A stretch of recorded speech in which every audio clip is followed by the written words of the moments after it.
Que o seu dia seja abençoado e repleto de paz. Sejam muito bem-vindos. Hoje a gente vai investigar um mistério, sabe? Porque um tópico que parece tão antigo, tipo o fim do mundo, de repente virou uma febre no século XX. Quase uma obsessão, né? Exato.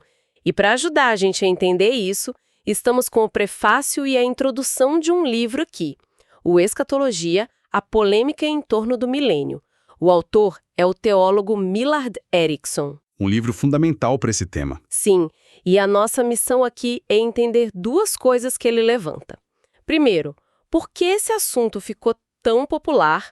E segundo, o que causa tanta discussão, tanta polêmica em torno dele? Ótimo ponto de partida.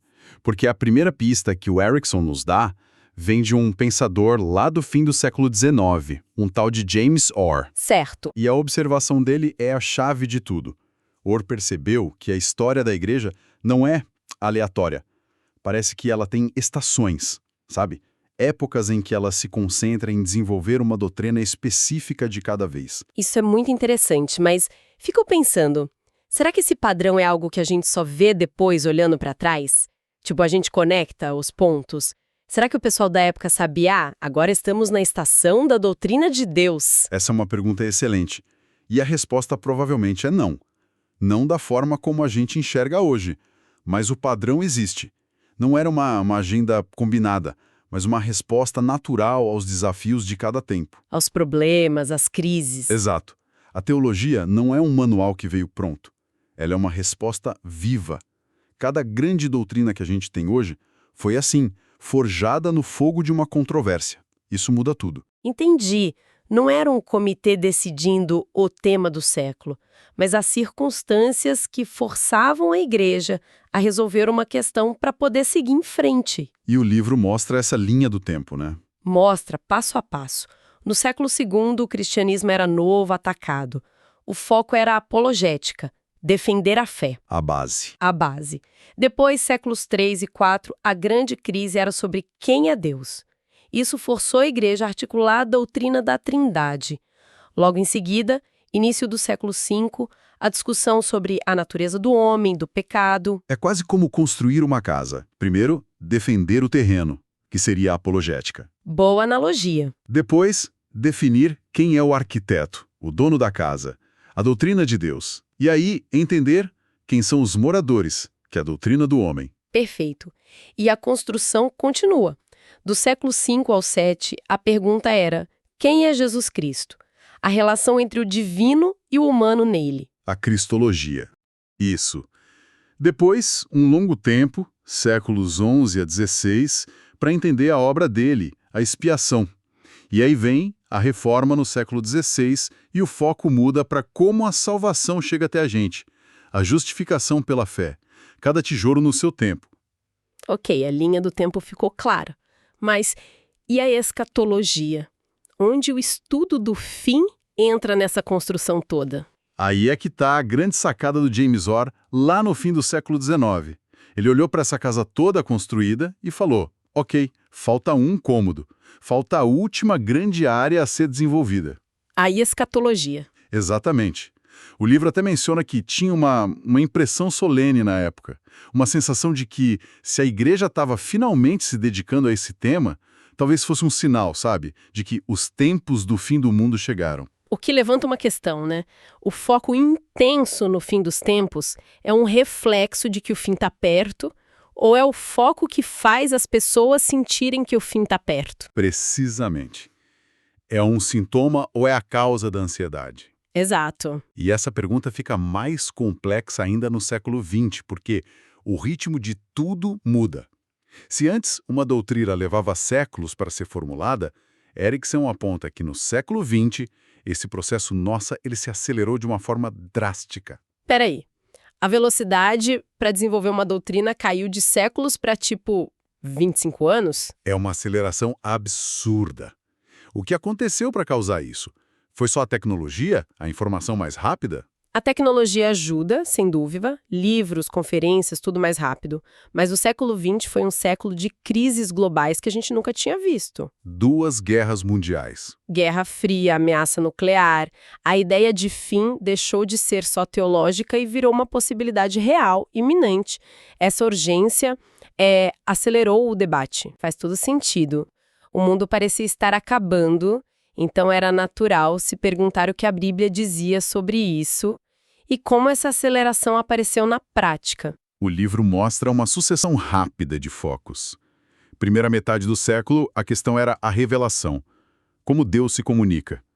Depois, o movimento ecumênico impulsionou o debate sobre a doutrina da igreja. Em seguida, um interesse enorme no Espírito Santo. E aí, mais recentemente, a escatologia tomou o centro do palco de uma forma avassaladora, com movimentos como a teologia da esperança. Teologia da esperança, que nome otimista para um campo que estuda o fim do mundo, né? Pois é. E essa talvez seja a grande virada. A escatologia deixou de ser só sobre medo e catástrofe e passou a ser também sobre esperança, sobre a conclusão do plano de Deus. Mas o foco do Erickson no livro é mais específico. Ele olha para os círculos cristãos conservadores. Certo. E nesses círculos, a discussão não é tanto se vai ter um fim, mas como ele vai acontecer. É isso. Perfeito. Erickson explica que já no início do século XX, esses grupos chegaram a um consenso sobre os pilares, os pontos que não se negociam. É como concordar sobre o ponto de partida e o destino final da viagem. Ok, então antes da gente mergulhar na polêmica, vamos ver o que é consenso. Quais são esses pilares? São 4 pontos básicos. Primeiro, a morte física é real e leva a um estado intermediário. Bem-aventurança para uns, castigo para outros, aguardando o juízo. Ok. Segundo, Cristo vai voltar, de forma corpórea, visível, no futuro. Terceiro, vai ter uma ressurreição de todos, justos e injustos. E quarto, o destino final é eterno, céu ou inferno. Tá. Se todo mundo concorda com o início e o fim da jornada, onde é que a confusão toda começa? Qual é a faísca que causa o incêndio? A faísca está no itinerário. No mapa? Exato. Se o destino está definido, a briga é sobre o mapa, o caminho, a ordem dos eventos. E Erickson aponta 2 grandes áreas de debate. A primeira é a questão do milênio. O famoso milênio. A palavra vem de 1000 anos. A pergunta é se vai ter um reino literal de Cristo na Terra por 1000 anos, como diz lá em Apocalipse. É isso. Exatamente. Alguns acreditam que sim, vai ser literal, visível, Cristo reinando aqui. Outros interpretam de forma simbólica, que os 1000 anos são a era da igreja. Só aí já dá uma divisão enorme. Enorme. Mas piora. Piora. Piora.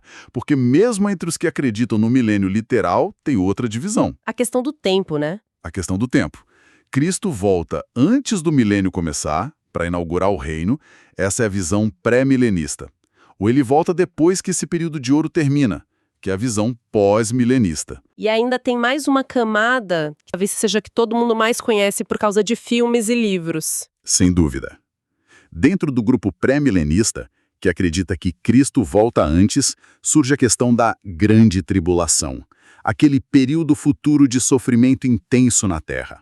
Essa é a parte mais, digamos, cinematográfica da escatologia, né? Totalmente. A grande pergunta que divide as pessoas é: a gente vai estar aqui para ver esse filme de terror ou vamos ser retirados antes da estreia? Exatamente essa a questão. A igreja vai passar pela tribulação ou vai ser arrebatada antes dela começar? Isso cria várias escolas diferentes. Percebe? É um mapa com várias rotas possíveis, todas saindo do mesmo lugar e chegando no mesmo destino. E o livro do Erickson se propõe a ser um guia para esse mapa todo confuso? Um guia. A ideia é essa. E como ele faz isso? Qual a metodologia que ele usa para a gente não se perder? Ele tem uma abordagem bem sistemática. Para cada posição principal sobre o milênio e sobre a tribulação, ele segue 3 etapas. Primeiro, ele dá um panorama da visão e da sua história, de onde ela veio. Certo. Segundo, ele examina os conceitos, os argumentos bíblicos que sustentam aquela ideia. E a terceira etapa? A terceira é uma avaliação. Ele analisa os pontos fortes e os pontos fracos de cada posição. Ele tenta ser o mais justo possível, sabe? Apresentando os melhores argumentos de cada lado. Uma análise de pontos positivos e negativos. Isso parece bem equilibrado. Mas, sendo sincera, num tema tão passional, dá mesmo para um autor ser totalmente neutro? Ele não acaba, mesmo sem querer, puxando a sardinha pro lado dele? É uma ótima pergunta. E o próprio Erickson admitiria que neutralidade absoluta é um ideal. Ele tem a posição dele. Mas o objetivo declarado no livro não é provar que ele está certo. É equipar o leitor. O esforço é de honestidade intelectual. Entendi. É tentar entender por que pessoas inteligentes e com fé chegam a conclusões tão diferentes lendo a mesma Bíblia. É um exercício de, assim, calçar os sapatos teológicos do outro. Gosto disso. Entender antes de discordar. E para fechar essa introdução, o autor compartilha os objetivos dele com o livro. É quase uma oração, né? Sim, e diz muito sobre o espírito da obra. Ele espera que o estudo desperte o interesse, aprofunde a confiança na volta de Cristo e, o que é crucial, desperte o desejo de examinar as Escrituras por conta própria. Ou seja, ele não quer seguidores cegos, ele quer leitores críticos. Exato. E ele termina com um ponto que talvez seja o mais importante para a saúde da igreja. Ele ora para que o livro ajude a aumentar o entendimento e a apreciação pelas convicções de quem pensa diferente. Um antídoto contra a arrogância teológica. Perfeito. É um convite não só ao estudo, mas à empatia, ao respeito, algo muito necessário nesse debate. O que fica claro nesta introdução é que a escatologia não é matemática, é um campo de interpretações profundas, apaixonadas. Exato. E a forma como alguém entende a ordem dos eventos não é só um exercício abstrato. Isso molda a esperança, a prática da fé no presente. Totalmente. A sua visão do futuro impacta como você vive o hoje. Se você acha que o mundo vai melhorar até Cristo voltar, seu foco talvez seja transformar a sociedade. Pois é. Se você acha que tudo vai piorar até um arrebatamento, seu foco talvez seja um evangelismo de resgate. Sua escatologia informa sua missão. E isso nos leva a uma reflexão final, que vai até além do livro. A pergunta que fica para cada um é: como as nossas próprias expectativas sobre o fim, seja o fim do mundo ou o fim da nossa vida, como isso influencia o que a gente faz e prioriza hoje? Uma pergunta poderosa para se pensar. E com ela, a gente encerra essa primeira análise. Nossa exploração do livro Escatologia, a polêmica em torno do milênio, está só começando. Nosso próximo encontro, a gente vai mergulhar fundo nas diferentes visões sobre o milênio que o autor apresenta. Que Deus abençoe a todos.